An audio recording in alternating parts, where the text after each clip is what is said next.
कथा को आगे बढ़ाते जाते हैं और कथा को आगे बढ़ाते हुए कहते हैं, राज ऋषि परीक्षित, ऐसी लीलाएं मेरे परमात्मा कर रहे हैं।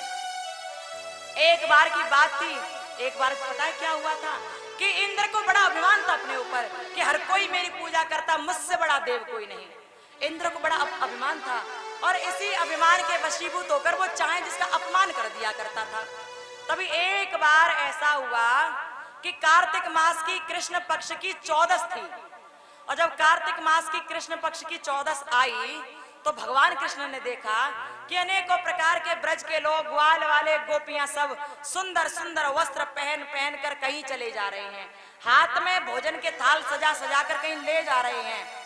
भगवान ने ये देखा और जैसे ही देखा तो छोटे से कन्हैया ने मैया से कहा, मैया ये सब कहाँ को जा रहे हैं? बढ़िया बढ़िया वस्त्र पहन के, सुंदर सुंदर कपड़ा पहन पहन के कहाँ जा रहे हैं जी? यशोदा मैया ने कहा, लाला कन्हैया आज कार्तिक मास की कृष्ण पक्ष की 14 है और आज के दिन हमारे यहाँ देवराज इंद्र के नाम का यज्ञ होता है। यज्ञ में देवराज इंद्र की पूजा की जाती है। कन्हैया ने कहा, मैया जहाँ ये सब गए मोह ले चलेंगे ने। तभी नंद रानी और यशोदा बाबा कन्हैया को वहीं ले आए जहाँ सभी ब्रज के लोग इकट्ठे थे, वहीं ले आए। कन्हैया जी ने सबसे कहा, किसकी पूजा करने आए हो? किसकी पूजा करने आए हो? सबने बता दिया कि इंद्र की पूजा करने आए हैं। भगवान ने कहा, इंद्र की पूजा क्यों कर रहे हो? तभी सब लोगों ने कहा, ब्रजवासियों ने कहा कि इंद्र देव न हो तो पृथ्वी पर बीज नहीं बोएंगे, क्योंकि वरुण देव जल नहीं बरसाएंगे और जल नहीं बरसा तो पृथ्वी बीज बोएगी नहीं। फिर हम लोग भोजन कैसे करेंगे? क्या करेंगे? हमारे गाय बछड़े कैसे चरेंगे? ऐसे सुनकर कन्हैया जी कहने लगे, तुम ब्रज के लोग बड़े बावरे हो, बड़े भोले हो। इंद्र कोई भगवान थोड़ी ना है जो इंद्र को प्रसन्न करने के लिए यज्ञ कर रही, वो कोई भगवान है क्या? सबने कहा, हाँ लाला इंद्र भगवान है और उसी की वजह से हम लोग भोजन पानी ग्रहण कर पाते हैं। कन्हैया जी बोले, ना ऐसा नहीं है। सही बात तो यह है कि सबको अपने कर्मों का भोग भोगना पड़ता है। सुखदेव जी महाराज ने कहा, राज ऋषि परीक्षित से, परीक्षित भगवान कन्हैया आज उन ब्रज के लोगों को उपदेश देते हैं, सबसे कहते हैं कि इंद्र की पूजा मत करो, क्योंकि हर कोई अपने कर्मों के वशीभूत होकर ही अन्न जल ग्रहण कर पाता है। भगवान कृष्ण ने ग्वाल वालों से, ब्रजवासियों से कहा, मेरी बात सुनो। प्रभु जी कहने लगे, बड़े भोले हो ब्रजवासियों, मैं तुम्हें सत्य बात बताता हूं, ध्यान से सुनना। उन्होंने कहा, कर्मणा जायते जंतो कर्मणैव विलीयते, सुखम दुखम भयम क्षेमम कर्मणा वै विपद्यते, अस्ति चेदेश्वरः कश्चिद् बलरूपस्य कर्मणा, कर्तारं भजते सोऽपि न कर्तुं प्रभुये सह। भगवान ने क्या कहा? भगवान ने ब्रजवासियों से कहा, कर्मणा जायते जंतु कर्मणे विलीयते।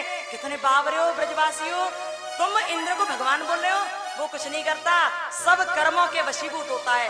कर्मणा जायते जंतु, कर्म के वशीभूत होकर ही व्यक्ति जन्म लेता है, जंतु जन्म लेता है। कर्मणे विलीयते, कर्मों के अनुसार ही वो विलीन हो जाता है। सुखम दुखम भयम क्षेमम, चाहे सुख दुख हानि लाभ जीवन मरण यश अपयश, ये सब आपके कर्मों के वशीभूत हैं। भगवान तो फल देते हैं, केवल याद रखना। और इंद्र भगवान नहीं है। जो कोई 100 अश्वमेध यज्ञ कर ले वो भी इंद्र बन सकता है, ये साधारण है। भगवान के चलाए अपने नाम चलाता है। यदि तुम्हें सच में पूजा करनी है तो भगवान की करो ना। और जब कहा तो इस बात को सुनकर सबने कहा, कन्हैया सही कह रहा है, लेकिन पूजा किसकी करें? ये सुनकर कन्हैया जी बोले, पूजा उसकी करो जो वास्तव में भगवान है, जिसने अब तक हमारी रक्षा की है। तभी ब्रजवासी बोले, किसने रक्षा की हमारी? हमें तो तू ही नजर आया रक्षा करता हुआ। कन्हैया जी बोले कि मैंने रक्षा नहीं की, रक्षा की गोवर्धन पर्वत ने, उसने रक्षा की थी, वही भगवान है। उसी पर हमारे गाय बछड़े चरते हैं, तभी हम लोग दूध निकाल पाते हैं गाय बछड़ों का, और उस कंस को कर दे पाते हैं।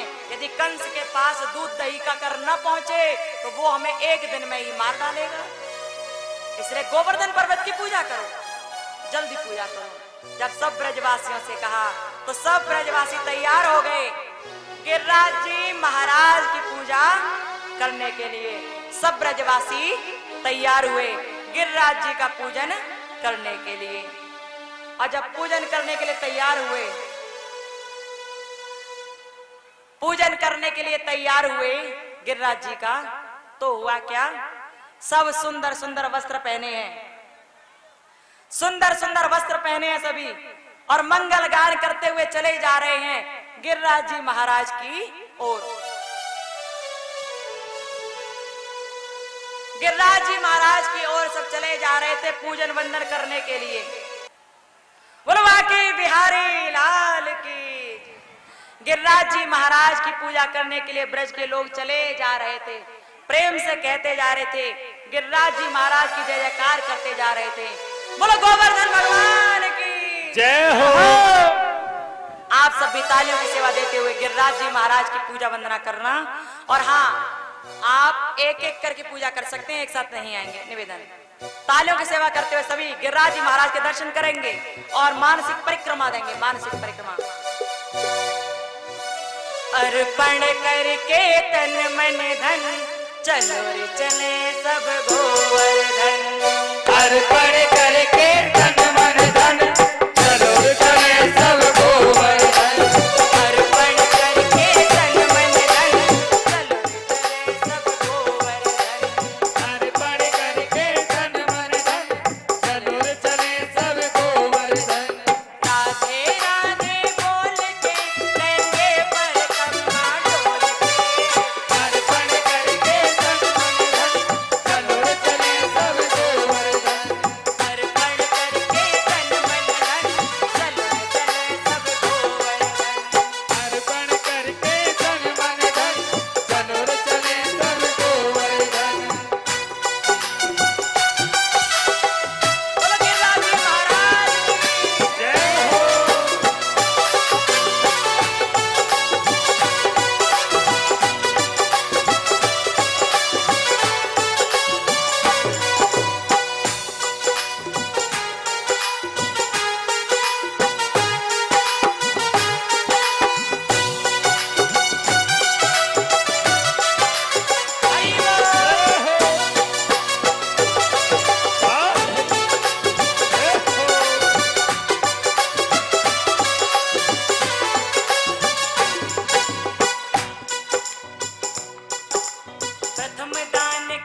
देखो उसकी परिक्रमा। और क्या और चक्री पर विचरा, विचरा, तेरे श्री गोवर्धन महाराज, महाराज तेरे माथे मुकुट विराजे। श्री गोवर्धन महाराज, महाराज तेरे श्री गोवर्धन महाराज, महाराज तेरे माथे मुकुट विराजे। और गिरिराज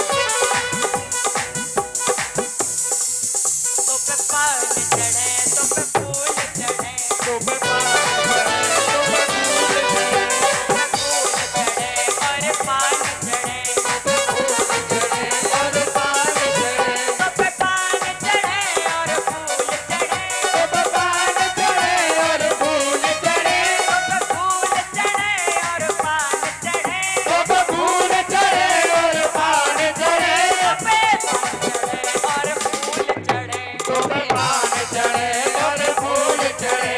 और क्या चढ़ता है? और चढ़े दूध की धार, तेरे माथे मुकुट विराजे। श्री गोवर्धन महाराज, महाराज तेरे माथे मुकुट विराजे। श्री गोवर्धन महाराज, महाराज तेरे माथे मुकुट विराजे।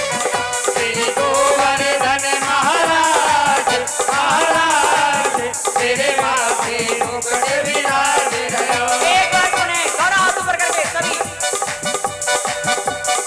सभी के हाथ, मतलब सभी के हाथ ऊपर होने चाहिए, सभी।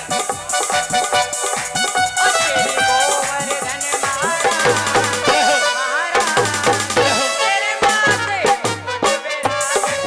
श्री गोवर्धन महाराज, महाराज तेरे माथे मुकुट विराजे। मेरे माथे मुकुट विराजे, तेरे माथे मुकुट विराजे। मेरे माथे मुकुट विराजे। तेरे माथे मुकुट विराजे। गिरिराज महाराज की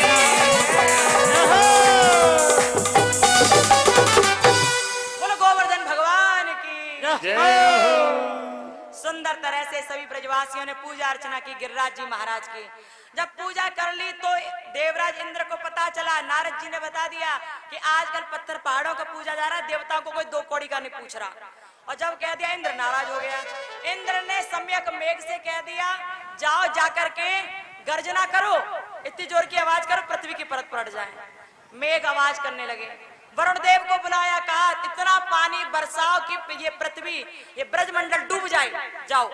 वरुण देव गए, 7 दिन 7 रातों तक जल बरसाते रहे। और जब 7 दिन 7 रातों तक जल बरसाते रहे तो हुआ क्या? हुआ कुछ ऐसा कि इंद्र ने कहा वरुण देव से जल बरसाओ। वरुण देव जल बरसा रहे हैं, लेकिन ब्रज के सब लोग परेशान हो गए। सब परेशान होकर भगवान कृष्ण के पास गए, भगवान तुमने उनकी पूजा करवा दी गिरिराज जी महाराज की, इंद्र नाराज हो गए, अब क्या करें? कितना पानी बरसाने की कोशिश करें, बादल देख रहे हो कैसे हो रहे हैं। भगवान बोले चिंता मत करो, जिसकी पूजा की है वो हमारा रक्षक होगा, चलो। भगवान कृष्ण जो 7 वर्ष के कन्हैया हैं, वो कन्हैया जी सब ग्वाल वालों को लेकर गिरिराज जी महाराज के पास पहुंचे। और जब वहां पहुंच गए तो उन्होंने देखा कि इंद्र पूरी तरह क्रोध में है, वरुण देव जल बरसा रहे हैं। तभी भगवान श्री कृष्णचंद्र ने 7 कोस में फैले हुए गिरिराज पर्वत को अपनी कनिष्ठा उंगली पर धारण कर लिया। और जब से परमात्मा ने गिरिराज को अपनी उंगली पर रखा, तभी से भगवान गिरधारी कहलाए जाने लगे। बोलो गिरधारी लाल की जय हो। भगवान ने धारण कर लिया। और वरुण देव 7 दिन 7 रातों तक जल बरसाते रहे, लेकिन जल की एक बूंद भी नीचे न आई। जब सुखदेव जी ने ये बात कही तो इस बात को सुनकर राजऋषि परीक्षित ने कहा, भगवान 7 दिन 7 रातों तक जल जब बरसाया गया होगा तो जल तो बहुत हो गया होगा, वो जल कहां चला गया? जब नीचे नहीं गिरा तो कहां गया? ये सुनकर सुखदेव जी भगवान बोले, राजऋषि परीक्षित वो जल कहां गया? ध्यान से सुनना, 3 बातें बताई जाती हैं उसके पीछे कि जल कहां गया। पहली बात तो ये कहते हैं कि जब कन्हैया जी ने देखा कि वरुण देव जल बरसा रहे हैं तो उन्होंने उस गिरिराज पर्वत को उठाया और उठाकर कह दिया कि तुम इतने अधिक गर्म हो जाओ कि तुम्हारे ऊपर जैसे जैसे बरसात का जल गिरे भाप बन के तुरंत ऊपर उड़ जाए, इतने गर्म हो जाओ। तो पर्वत ऐसा ही हुआ, गर्म हो गया और जल भाप बन के उड़ने लगा। दूसरी बात बताते हैं कि भगवान कृष्ण ने सुदर्शन चक्र को आज्ञा दे दी कि पूरे ब्रजमंडल पे ऐसे छा जाना मानो छत हो गई हो, एक बूंद भी नीचे ना आ पाए, ध्यान रहे। सुदर्शन चक्र ऐसे ही छत्र की तरह छा गया, एक बूंद भी नीचे नहीं आने दी। लेकिन तीसरा कारण बताते हैं, वो मुख्य कारण बताते हैं उसे, कहते हैं कि जब वरुण देव ने 7 दिन 7 रातों तक जल बरसाया तो वो गया कहाँ? जानते हो कहाँ गया? कहते हैं कि उस जल को अगस्त्य मुनि ओक लगाकर पी गए। कौन पी गया? अगस्त्य मुनि ओक लगाकर पी गए। अब अगस्त्य मुनि को क्या आवश्यकता पड़ी जल पीने की, जानते हो? एक बार की बात थी जब त्रेता युग था, त्रेता युग में भगवान श्री राम जी हुए। श्री राम और देवी सीता जी जब वनवास काट के घर पर लौट आए थे, तभी हुआ कुछ ऐसा कि देवी सीता ने कहा प्रभु श्री राम जी से, भगवान हमारे द्वारा ब्राह्मणों की हत्या हुई है, भगवान कुछ ना कुछ कहीं ना कहीं पाप तो लगा ही होगा, इसलिए मैं चाहती हूँ कि आप ब्राह्मणों को निमंत्रण दें और मैं उनके लिए अपने हाथों से भोजन बनाकर उन्हें कराऊं, मैं चाहती हूँ। भगवान ने कहा चिंता ना करो, ऐसा ही होगा। अब भगवान जी अनेक ब्राह्मणों को लाते हैं रोज रोज भोजन के लिए, और सब ब्राह्मण ऋषि मुनि भोजन करने आते हैं और करके चले जाते हैं। सीता जी ने राम जी से कहा, भगवान ब्राह्मण ऋषि मुनि इतने आ गए, लेकिन अभी तक मुझे कोई ऐसा नहीं लगा जो सच में भोजन करना जानता हो, मुझे ऐसा नहीं लगा। भगवान श्री राम समझ गए कि सीता के मन में घमंड आ गया है भोजन बनाने को लेकर। सीता जी ने कहा, भगवान मैं चाहती हूँ कोई ऐसा ब्राह्मण या ऋषि मुनि आए जो भोजन करना जानता हो, मैं चाहती हूँ। भगवान बोले चिंता मत करो, अब ऐसा ही ब्राह्मण आएगा जो भोजन करना जानता होगा, चिंता ना करो। भगवान श्री राम जी अगस्त्य मुनि के पास गए। अगस्त्य मुनि जिन्हें कुंभज ऋषि कहा जाता है, जन्मे तो कुंभ से हैं, लेकिन सागर के सागर वो पी लेते हैं, समुद्र के समुद्र पी जाते हैं, वो ऐसे हैं कुंभज ऋषि अगस्त्य मुनि। अगस्त्य मुनि के पास गए राम जी, और राम जी ने जाकर कहा, प्रभु अगस्त्य मुनि सुनिए, आज हमारे यहाँ भोजन के लिए आमंत्रित किया जा रहा है, आपको घर आइएगा और भोजन कीजिएगा, याद रहे भोजन करना है। अगस्त्य मुनि समझ गए कि राम जी क्या कहना चाहते हैं, निमंत्रण स्वीकार किया। अब अगस्त्य मुनि राम जी के घर पहुंचे, सीता माता भोजन बनाने लगी। जब भोजन बनाने लगी तो सुंदर तरह भोजन का थाल सजाकर अगस्त्य मुनि के सामने रखा गया। अगस्त्य मुनि को पूरा दिन हो गया भोजन करते करते, लेकिन वो उठे नहीं। 1 दिन हुआ, 2 दिन हुए, 5 दिन हुए, 10 दिन हुए, 15 दिन हुए, लेकिन अगस्त्य मुनि भोजन करते करते झुके नहीं, उठे नहीं। देवी सीता परेशान हो गई, हाथ दर्द करने लगे, लेकिन वो लगातार भोजन बना रही हैं। सीता नहीं समझ पाई क्या हुआ। सीता जी ने अगस्त्य मुनि से कहा, ऋषिराज थोड़ा सा पानी पी लेते, गले में कहीं भोजन अटक ना जाए। अगस्त्य मुनि बोले, पानी तो तभी पीऊं जब भोजन आधा हो जाए, अभी तो शुरुआत ही हुई है। अगस्त्य मुनि भोजन करते रहे, नहीं झुके। सीता माता दुखी हो गई। 16 दिन हो गए भोजन बनाते बनाते, और उन्हें 16 दिन हो गए भोजन करते करते, लेकिन वो नहीं उठे। 17 दिन हुए, आओ तो सीता माता घबरा गई, राम जी के चरणों में गिर गई, भगवान ये किसको ले आए हो, इनका पेट भरता ही नहीं, एक बार भी डकार नहीं ली, एक बूंद भी पानी नहीं पिया, कहां तक भोजन कराऊं इन्हें। राम जी बोले, सीता थक गई क्या? तुम ही तो चाहती थी कि कोई ब्राह्मण भोजन करने आए, इतनी जल्दी थक गई? सीता माता की आंखों में आंसू आ गए, बोले, भगवान मुझे क्षमा करना, अब मेरी हिम्मत नहीं कि मैं भोजन बना पाऊं, अब कुछ ऐसा करो जिससे इनका पेट भर जाए। तभी राम जी ने कहा, अब की बार जो भोजन ले जाओ ना, तुलसी दल डालकर ले जाना, उसमें सब ठीक हो जाएगा। 17 दिन भोजन करते करते हुए अगस्त्य मुनि नहीं उठे। 18वें दिन जैसे हुआ सीता देवी माता सीता भोजन ले गई, उसी में उन्होंने तुलसी दल डाल लिए, तुलसा जी के पत्ते डाले और जैसे अगस्त्य मुनि के सामने लेकर पहुंची, अगस्त्य मुनि ने एक निवाला तोड़कर तुलसी दल को भी मुंह में रखा, क्यों ही उन्होंने कह दिया हरिओम महापूर्ण महापूर्ण, उन्हें डकार आ गई। बोलो रामचंद्र भगवान की जय हो। अगस्त्य मुनि का पेट भर गया और जैसे ही पेट भर गया तो अगस्त्य मुनि बोले राम जी ये क्या करवा दिया, आप कह रहे भोजन करने आना है, भोजन आधे में आपने छुड़वा दिया।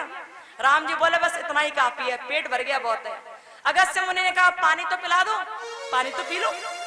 सीता माता सोच रही थी 18 दिन तक भोजन करते रहे, पानी जाने कितना पिएंगे, भरोसा को नहीं कितना पानी पिएंगे। कहते हैं कि बहुत सारा जल लेकर आया गया अगस्त्य मुनि के सामने, अगस्त्य मुनि सब पी गए, कुछ भी नहीं छोड़ा। तभी बोले कि मेरी प्यास नहीं बुझी, प्यास बुझाओ। राम जी ने कहा अगस्त्य मुनि इस जन्म में नहीं, इस युग में नहीं, लेकिन मैं तुम्हें वचन देता हूं अगले युग में जब मैं कृष्ण के रूप में अवतार लूंगा तब मैं तुम्हारी प्यास जरूर बुझाऊंगा, चिंता मत करो। तो आज भगवान श्री राम कृष्ण बन के आए और गिरिराज पर्वत को कनिष्क का उंगली पर उठाया उन्होंने, और जो 7 दिन 7 रातों तक जल बरसा, तभी भगवान कृष्ण ने अगस्त्य मुनि को आवाज लगाई, अगस्त्य मुनि आइए जल पी लीजिए, पेट भर लीजिए, आइए। अगस्त्य मुनि आए और 7 दिन 7 रातों का जल पीते चले गए। इस प्रकार प्रभु ने ब्रजवासियों के प्राणों की रक्षा की, ब्रजवासी पुनः अपने घर पहुंच गए और इंद्र का अभिमान टूटा, इंद्र भगवान की शरणागत हुआ और प्रभु से क्षमा मांगने लगा। भगवान ने इंद्र को क्षमा किया और भगवान अपने घर प्रस्थान कर गए। बुलवा के बिहारी लाल की जय हो। इस प्रकार हम सभी ने प्यारी सी कथा सुनी। आज की कथा को यहीं विश्राम, आज से आगे की कथा कल होगी जिसमें हम बहुत प्यारी कथा सुनने वाले हैं, जिनमें सुंदर तरह से कौन सी लीला होगी, महाराज की लीला होगी, कंसवध की लीला होगी और कल ही कृष्ण और रुक्मिणी के विवाह की कथा होगी। कृष्ण और रुक्मिणी का जब विवाह होता तो कन्यादान करते हैं सब लोग, अपनी बेटी का जैसे कन्यादान करते हैं ऐसे ही किया जाता है। तो आप सब आना और कोशिश करना कि आप सब भी भगवान कृष्ण और रुक्मिणी के पैर पूजें, ठीक है। और आज की कथा को ये विश्राम, अब हम फटाफट आरती करेंगे, भगवान की आरती बोलेंगे बड़े प्रेम से, ठीक है। इसलिए आप सभी आरती के लिए अपने स्थान पर ही खड़े रहें, आगे कोई ना आए। हरि ओम स्वास्तेन्द्रो वृद्धश्रवा सहस्रभूता देवा सहस्रनस्ताक्षरो अश्नेमहि सहस्रस्पतो ददातो ओम द्यो शांतिरिंद्र चगुम शांति पृथ्वी शांतिराप शांतिरोषधये शांति वनस्पते शांति विश्वे देवा शांति ब्रह्म शांति ओम शांति सर्वतः शांति ओम शांति शांति शांति ओम कदलिका समुदम दीपमार्तं करो तस्मै वर्धो मा भव वर्धो मा भव वर्धो मा भव। कल की कथा का ध्यान रखना, जल्दी आना फटाफट और